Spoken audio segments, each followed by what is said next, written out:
성도님들 안녕하십니까? 오늘 함께 묵상할 말씀은 사무엘상 21장입니다. 사무엘상 21장부터는 본격적인 다윗의 도피 생활이 시작됩니다. 다윗이 30세의 왕위에 오르기까지 대략 10여 년간 계속된 도피 생활은 크게 세 부분으로 나누어집니다.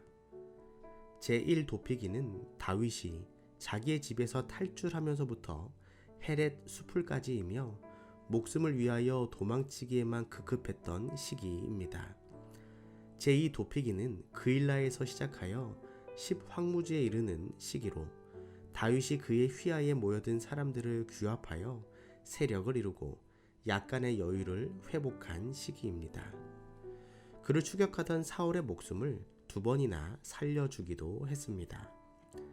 제3도피기는 블레셋 땅 가드에서 헤브론까지 도피했던 시기로서 궁지에 몰린 다윗이 블레셋 땅으로 망명했던 시절입니다. 사무엘상 21장은 요나단을 떠난 다윗이 놉단의 제사장 아히멜렉을 찾아간 이야기와 다시 블레셋 땅 가드로 찾아가서 망실을 당하는 모습이 나옵니다. 우리는 목숨을 부지하게 애쓰고 고난당하는 다윗의 모습을 볼 수 있습니다. 사무엘상 21장 1절에서 2절입니다. 다윗이 노베 가서 제사장 아히멜렉에게 이르니 아히멜렉이 떨며 다윗을 영접하며 그에게 이르되 어찌하여 내가 홀로 있고 함께하는 자가 아무도 없느냐.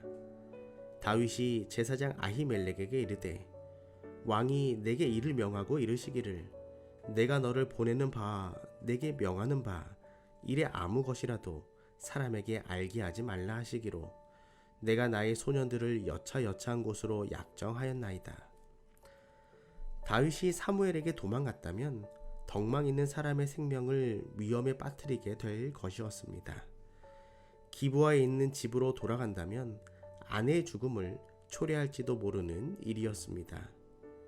다윗은 진정한 마음으로 여호와께 여쭙기를 간절히 원했으며 생각해낼 수 있는 곳은 노베에 있는 성서뿐이었습니다.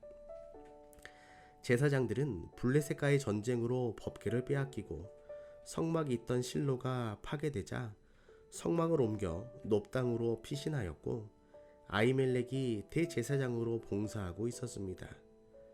다윗이 놉 땅으로 간 이유는 제사장의 도시이며 성막이 있는 놉 땅에서 하나님께 그의 갈 길과 살 길을 묻고 필요한 무기와 양식을 구하기 위함이었습니다.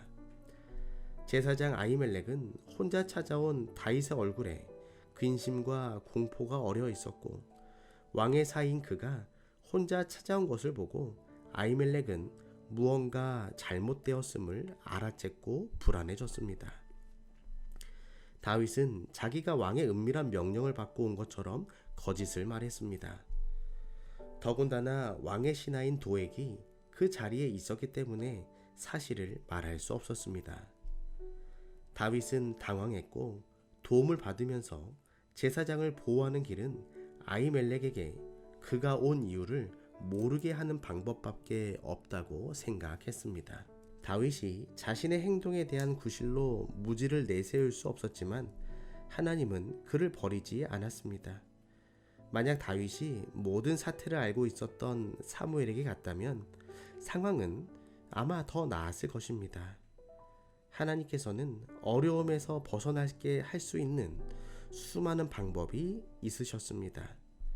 만약 다윗이 아히멜렉에게 진실을 말해 주었다면 제사장은 미리 경고를 받아 살인적인 왕의 손아귀에서 벗어날 수 있었을 것입니다. 결국 속임수에 의존한 다윗은 잘못을 저질렀고 후에 이것은 커다란 비극을 가져오게 되었습니다. 다윗이 제사장을 찾아간 것은 잘못된 일은 아니었습니다. 하지만 여기서 다윗은 하나님께 대한 믿음의 부족을 나타내었고 그의 죄는 대제사장의 죽음을 초래하는 결과를 가져오게 되었습니다. 만일 사실대로 분명하게 진술했더라면 아히멜렉은 그의 생명을 보존하기 위하여 처신할 방법을 알았을 것이기 때문입니다. 하나님께서는 가장 큰 위험 중에서라도 진실이 당신의 백성의 표가 되기를 요구하십니다. 오늘 우리의 삶이 어떠한 상황 속에서라도 진실된 백성의 삶이 되기를 소망합니다. 사무엘상 21장 3절입니다. 이제 당신의 수중에 무엇이 있나이까? 떡 5덩이나 무엇이든지 있는 대로 내 손에 주소서. 굶주리고 피곤한 다윗은 제사장에게 떡을 요구합니다. 하지만 제사장들에게는 먹어야 할 거룩한 떡, 즉 진설병이 있었지만 일반 떡은 없었습니다. 제사장들은 진설병 12덩이를 안식일마다 새로 구워 올렸으며 묵은 것은 반드시 성소 안에서 제사장들만 먹을 수 있었습니다. 그러나 아히멜렉은 다윗이 왕의 명령을 수행하는 도중이었기 때문에 부정하지만 않으면 거룩한 떡이라도 주겠다고 말하는 자비와 융통성을 보여주었습니다. 때로는 우리들에게도 그것이 죄가 아니라면 자비를 베풀 수 있는 기회들이 있을 것입니다. 이런 제사장의 지혜와 융통성이 우리들에게도 있기를 소망합니다. 사무엘상 21장 9절입니다. 제사장이 가로되 내가 엘라 골짜기에서 죽인 블레셋 사람 골리앗의 칼이 보자기에 쌓여 에봇 뒤에 있으니 내가 그것을 가지려거든 가지라. 여기는 그 밖에 다른 것이 없느니라. 다윗이 가로되 그 같은 것이 또 없나니 내게 주소서. 위대한 승전 기념물인 골리앗의 칼은 그 당시 노베에 있는 성막에 보관되어 있었습니다. 원래 그것은 다윗의 것이었기 때문에 아히멜렉은 별다른 생각 없이 다윗의 요청에 그 칼을 돌려주었습니다. 그러나 이것은 후에 반역자에게 무기를 제공했다는 모함을 받아 그의 생명을 잇는 원인이 되었습니다. 결국 대제사장 아히멜렉이 다윗에게 떡과 골리앗의 칼을 줄 때 있었던 사울의 목자장 도액이 사울에게 이러한 사실을 알리게 되었고 제사장 85명이 죽고 노베 주민들이 사륙을 당하는 비극이 일어나게 되었습니다. 사무엘상 21장 10절입니다. 그날에 다윗이 사울을 두려워하여 일어나 도망하여 가드왕 아기스에게로 가니 사울의 신복인 도액을 본 다윗은 놉도 안심할 수 없다고 생각하여 그곳을 떠나 가드로 도피했습니다. 가드는 블레셋의 5대 성읍 중 하나이며 다윗이 죽였던 골리앗의 고향이었습니다. 다윗이 그에게 적지나 다름없는 곳으로 피한 것을 보면 그 당시 다윗이 얼마나 황급했는지를 짐작해 볼 수 있습니다. 아무리 급하더라도 다윗은 하나님께 피난처를 먼저 구해야 했습니다. 다윗은 가드 사람들이 자기를 몰라보기를 기대했겠지만 그들은 골리앗 사건은 물론 다윗을 칭송한 여인들의 노래까지도 기억하고 있었습니다. 이스라엘의 왕은 사울인데도 그들은 다윗을 왕으로 불렀습니다. 다윗의 명성이 이민족에게까지 널리 퍼진 것을 알 수 있습니다.